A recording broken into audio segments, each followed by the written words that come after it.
Pandya store சீரியலில் today எபிசோடில் நம்ம ராஜிக்கிட்ட நம்ம கதிர் பேசலன்னு சொல்லிட்டு ரொம்பவே வருத்தப்பட்டுட்டு இருக்காங்க. என்னடா இது, நம்ம ஃபோன் பண்ணால் எடுக்கவே இல்லை, ஆனால் அத்தை ஃபோன் பண்ண மட்டும் எடுத்து டக்குன்னு பேசுகிறாரு அப்படின்னு சொல்லிட்டு ரொம்பவே வருத்தப்பட்டுட்டு இருக்காங்க. அதுக்கு அடுத்து தான் நம்ம முத்துவேல் இருந்துட்டு ராஜிக்கிட்ட நீ இன்னும் கொஞ்சம் நேரம் பேசியிருக்கலாம்ல, நீ பேசலன்னு சொல்லிட்டு அவள் எவ்வளோ வருத்தப்படுவா. ராஜி என் நிலமையை கண்டிப்பாக புரிஞ்சுப்பா, அதனால் அவள் கண்டிப்பாக வருத்தம்லாம் பட மாட்டா.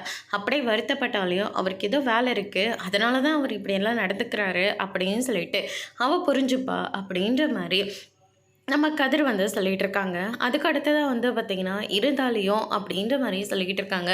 இங்கே பாருங்கள், உங்களுக்கு நல்லபடியாக ஆப்ரேஷன் முடிஞ்சு பழைய முத்துவேல் திரும்ப வரட்டும், அதுக்கப்புறம் நீங்கள் என்ன சொல்கிறீங்களோ அதை நான் கேட்குறேன் அப்படின்னு சொல்லிட்டு நம்ம கதிர் சொல்லிக்கிட்டு இருக்காங்க. அது வரைக்கும் யாராக இருந்தாலையும் கொஞ்சம் தள்ளி தான் இருக்க வேண்டும் அப்படின்ற மாதிரி கதிர் சொல்லிடுறாங்க. அதுக்கு அடுத்ததாக பார்த்திங்கன்னா இன்றைக்கி நைட்டு கிளம்புறோம், வழக்கம் போல் நான் திருமணத்தில் நின்றுட்டுருக்கேன், நீங்கள் வந்துடுங்க அப்படின்ற மாதிரி சொல்லிவிட்டு முத்துவேலை ட்ராப் பண்ணிடுறாரு. அதுக்கு அடுத்து தான் இந்த சைடு பார்த்திங்கன்னா நம்ம கௌமதி எல்லாருமே தங்கராஜ் கூப்பிட்டாரு அப்படின்னு சொல்லிட்டு விருந்துக்காக எல்லோரும் கிளம்பிட்டு இருக்காங்க.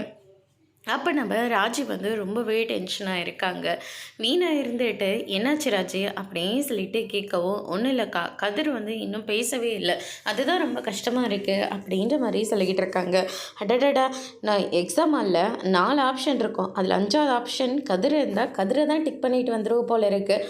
அதெல்லாம் ஒன்றும் இல்லை, எக்ஸாமெல்லாம் நான் நல்லா தான் எழுதுகிறேன், எங்கள் கதிர்னு சொல்லிக்கிட்டு இருக்கேன், இதுலேருந்து எக்ஸாமை நீ நல்லா எழுதுனியா, என்ன ராஜி பேசிக்கிட்டு இருக்க நீ அப்படின்னு சொல்லிட்டு நம்ம மீனா சொல்லிக்கிட்டு இருக்காங்க. அதுக்கு அடுத்ததாக பார்த்திங்கன்னா செந்தில் ஃபோன் பண்ணி, மீனா நீ இல்லாமல் நான் ரொம்ப மிஸ் பண்ணிகிட்ருக்கேன் மீனா, ரொம்ப போர் அடிக்குது அப்படின்ற மாதிரி சொல்கிறாங்க.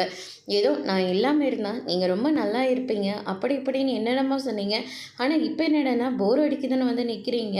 ஆமாம் மீனா, வாய் வார்த்தையால் அப்படி சொல்லிட்டேன், ஆனால் சத்தியமாக சொல்கிறேன் முடியல மீனா, நீ இல்லாமல் ரொம்பவே கஷ்டமாக இருக்குது அப்படின்ற மாதிரி சொல்லி வருத்தப்பட்டுட்டு இருக்காங்க. ஆமாம், வேலையில் எப்படி போச்சு, முடிஞ்சிருதா? இன்னும் கொஞ்சம் தாங்க இருக்குது, அதுக்கப்புறம் முடிஞ்சிருச்சுங்க அப்படின்ற மாதிரி மீனா சொல்லிக்கிட்டு இருக்காங்க. அப்புறம் என்ன, கிளம்பி வர வேண்டியது தானே? எப்படி வந்துடுவோம் பாருங்கள் பீம்பார்க்கு, அதே மாதிரி இன்னும் நிறைய இடத்துக்கு கூட்டிகிட்டு போகிறதா வீட்டில் எல்லாருமே சொல்லியிருக்காங்க, அதனால் நாளைக்கு நாங்கள் ஃபுல்லாக என்ஜாய் தான் பண்ண போகிறோம் அப்படின்ற மாதிரி நம்ம மீனா சொல்லிக்கிட்டு இருக்காங்க. ஓ அப்படியா, பேசாமல் நானும் வந்துடட்டுமா? எங்க உண்மையை தான் சொல்கிறீங்களா? உண்மையை தான் சொல்கிறேன் மீனா, உன்னை பார்க்காம சத்தியமாக என்னால் இருக்க முடியல, நீ எங்கே இருக்குன்னு சொல்லு, அந்த லொக்கேஷன் மட்டும் எனக்கு அனுப்பிவிடு, மற்றதான் நான் பார்த்துக்கிறேன், கொஞ்ச நேரம் உன் கூட இருந்த சந்தோஷம் எனக்கு கிடைக்கும்ல. ஏங்க கொஞ்ச நேரம் இருக்கிறதுக்கா அங்கேருந்து இது வரைக்கும் வரீங்க, அதெல்லாம் உனக்கு எதுக்கு, நீ முதல்ல அனுப்பிவிடு அப்படின்ற மாதிரி சொல்லிட்டு சரி ஆஃபீஸ் கால் வருதுன்னு சொல்லிட்டு நம்ம செந்தில் ஃபோனை கட் பண்ணிட்டு போயிடுறாங்க. அதுக்கு அடுத்தது என் ஹஸ்பண்ட் தான், அவருக்கு என்னை பார்க்காம இருக்க முடியும் இல்லையா, அதனாலக்கு நாளைக்கு நம்ம போகிற இடத்த லொக்கேஷன் அனுப்ப சொன்னார் அப்படின்ற மாதிரி சொல்லிட்டு இருக்காங்க. என்ன தவிர இந்த வீட்டில் எல்லாருமே அவங்க ஹஸ்பண்டோட சந்தோஷமாக தான் இருக்காங்க. ஆனால் இந்த கதிர்க்கு என்னாச்சுன்னே தெரியல. ஹேடி, என்னை பக்கத்தில் வச்சுக்கிட்டு நீ எத்தனை தடவை ரொமான்ஸ் பண்ணிகிட்டு இருந்திருப்ப, ஆனால் இந்த ஒரு வாட்டி தான் உன் அத்தை என் கூட பேசுகிறதா சொல்கிறாரு, உடனே உனக்கு பொறாமை வந்துருச்சுல அப்படின்ற மாதிரி மீனா சொல்லிகிட்டு இருக்காங்க. அப்படியெல்லாம் ஒன்றும் இல்லை, இன்னும் அப்படியெல்லாம் ஒன்றும் இல்லை அப்படின்ற மாதிரி கிண்டல் பண்ணிகிட்டு இருக்காங்க. அதுக்கு அடுத்ததாக பார்த்திங்கன்னா எல்லாருமே விருந்துக்கு போகிறாங்க. ரொம்பவே சந்தோஷமாக சாப்பிட்டுட்டு கோமதி இருந்துட்டு தங்கராஜ்கிட்ட நீங்கள் உங்கள் மச்சங்கிட்ட பேசுங்க பழகுங்க அப்படின்ற மாதிரி சொல்லிக்கிட்டு இருக்காங்க. ஆனால் அவர் அது காதில் போட்டுக்கிறதே இல்லை. அதுக்கு அடுத்ததாக வீடெல்லாம் ரொம்ப நல்லா கட்டியிருக்கீங்க, கண்டிப்பாக விருந்துக்கு வரணும் அப்படின்ற மாதிரி அழைச்சிட்டு அங்கேருந்து கிளம்பிடுறாங்க. அதுக்கு அடுத்ததாக இந்த சைடு பார்த்திங்கன்னா நம்ம முத்துவேல் இருந்துட்டு அவரோட ட்ரெஸ் எல்லாத்தையும் பேக் பண்ணிகிட்ருக்காங்க.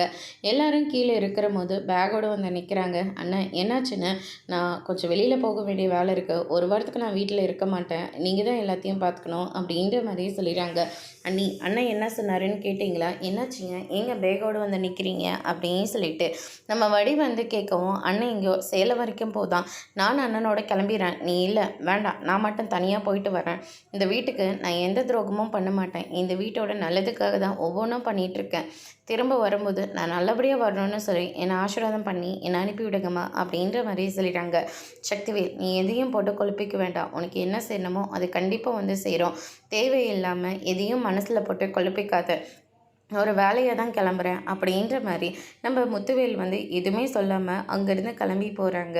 என்னமோ ஒன்று திருட்டுத்தனம் நடக்குதுடா அப்படின்னு சொல்லிட்டு முத்துவேல் பின்னாடியே நம்ம குமரவேலும் சக்திவேலும் போயிட்டு பார்க்குறாங்க. அதுக்கடுத்து தான் நம்ம கதிர் அங்கே நின்றுட்டு இருக்கிறத பார்த்த உடனே, அப்பா நீங்கள் சந்தேகப்பட்ட மாதிரி எல்லாமே நடந்துட்டுருக்குப்பா, இப்போவே போய் என்ன ஏதுன்னு கேட்கணும். 10 லட்சம் பணம் கொடுத்த போது என்ன ஏதுன்னு கேட்டு விசாரிச்சிருந்தா இப்போ இவ்வளோ தூரத்துக்கு வந்திருக்கவே வந்திருக்காது. இப்போவே போய் கேட்கலாம், என்னன்றா போய் கேட்க போகிறேன், இப்போ கேட்டால் மட்டும் அவங்க உண்மையை சொல்கிற போகிறாங்க நீ நினைக்கிறியா? கிடையவே கிடையாது, உண்மையெல்லாம் சொல்லவே மாட்டாங்க அப்படின்ற மாதிரி நம்ம சக்திவேல் வந்து சொல்லிடுறாங்க. அதுக்கு அடுத்ததாக கதிர் இருந்துட்டு சக்திவேலும் குமரவேலும் இன்னும் வேடிக்கை பார்த்துட்டு இருக்கிறத பார்த்துட்டு ரொம்பவே ஷாக் ஆகுறாங்க. வீட்டில் என்ன சொல்லிட்டு வந்தீங்க? சேலம் போகிறதா சொல்லிட்டு வந்திருக்கேன், ஆனால் யாருமே நம்பின பாடம் இல்லை. வீட்டில் சொல்லி முறைப்படி ட்ரீட்மெண்ட் பண்ணியிருக்கலாம், இவ்வளோ கஷ்டம் அவங்கள நம்ம கொடுத்துருக்க கூடாது அப்படின்ற மாதிரியே சொல்லிட்டு இருக்காங்க. அவங்கெல்லாம் பார்க்குறதுக்கு தான் கொடூரமாக இருக்காங்க, ஆனால் குழந்த மனசு. அதனால் என்னத்தை சொல்கிறேன், நல்லா திரும்பி நான் வந்தால் பரவாயில்ல, வரலனா நீங்கள் கண்டிப்பாக வரதான் போகிறீங்க அப்படின்னு சொல்லிட்டு நம்ம கதிர் வந்து முத்துவேலை சமாதானம் பண்ணி கூட்டிகிட்டு போகிறாங்க. அதோட இன்றைக்கான எபிசோட் முடிச்சிருக்காங்க.